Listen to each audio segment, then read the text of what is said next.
Starting this Friday, Louisiana voters will no longer be able to register as independents. So if you're registered that way right now, your status will automatically change to no party. You'll get a notice in the mail with an updated voter card. This change is part of a new law that shifts Louisiana to a closed party primary system for certain races like the U.S. Senate and House. That means only Democrats, Republicans, and no party voters can vote in those primaries. Officials say the move will clear up confusion and help more people vote next year. And joining us right now, I have Scott Hughes to talk about what all this means. So first of all, this is so confusing. What is the difference between an independent and no party? I thought they were the same thing. They're not, and that's the first part. There's two confusing things. Let's deal with the party first.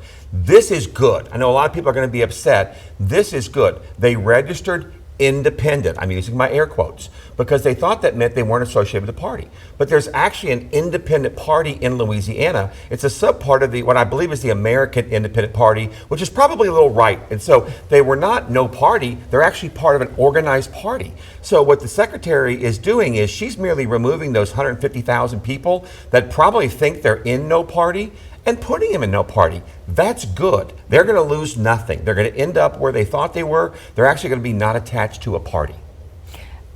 How long has this party existed? How long have they been attached to this I would party? have to check the records. I think it's probably been a couple of decades. It formed as a party. And so if you went down and said, I want to be independent, they were putting you in the independent party, just like a Republican, a Democrat, the Green Party, Libertarian. It's a party. It's now defunct, but they're all registered in this defunct party. So I think August the 1st, they're going to clean the slate. They're just going to remove all these people. They're going to put them in what's called no party, which is what we think about when we say the word independent. It's what we mean. So they're going to have options. When we get to the second part of this, the closed primaries, they're going to now have a choice because they're not a member of the Republican or the Democratic Party. They're a member of no party. Is this in any way turn any voters off of that particular party? Does it does it dismiss anyone from maybe going to the polls? But you're saying that it could be. I think it's a game actually changer. designed. I'll agree. It's designed to encourage them to go to the polls. And when we go to closed primaries, if they were independent, member of a party, it's the same as Green or Libertarian. They wouldn't be allowed to vote in the Democrat or the Republican closed primary. Now that they are no party, they will have a choice. And then this gets very confusing.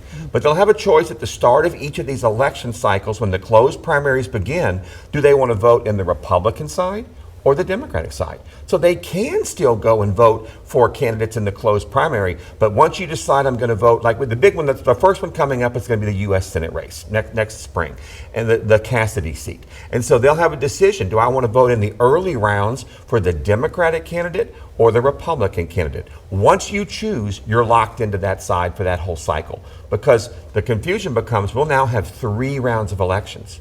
We'll have Republicans and Democrats running against each other. We'll have the runoff of Republicans and Democrats running against each other. And then we'll get to the final ballot where it's just one candidate from each party against each other.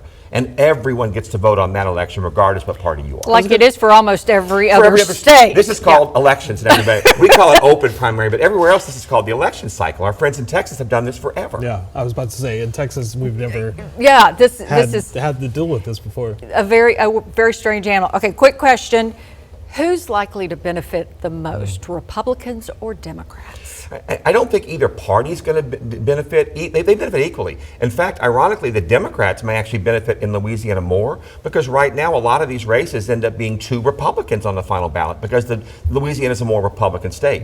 Now in the finals, you're guaranteed to have a Democrat and you're guaranteed to have 1 Republican. So the Democratic Party may have a candidate by default in every election. I think long term the parties benefit because now what you're going to see is more ideologically aligned candidates. You're not going to see moderate Republicans, you're going to see more conservative Republicans. You're probably going to see more liberal Democrats because only the party faithful are voting, not the moderates in the middle, the independents, the no party folks. All right, Scott Hughes, thank you for explaining a very confusing topic. I was about to say, it feels like being in high school civics all over. And I'm sure we'll have the test again in the spring before the election. We'll need it then. Thank you.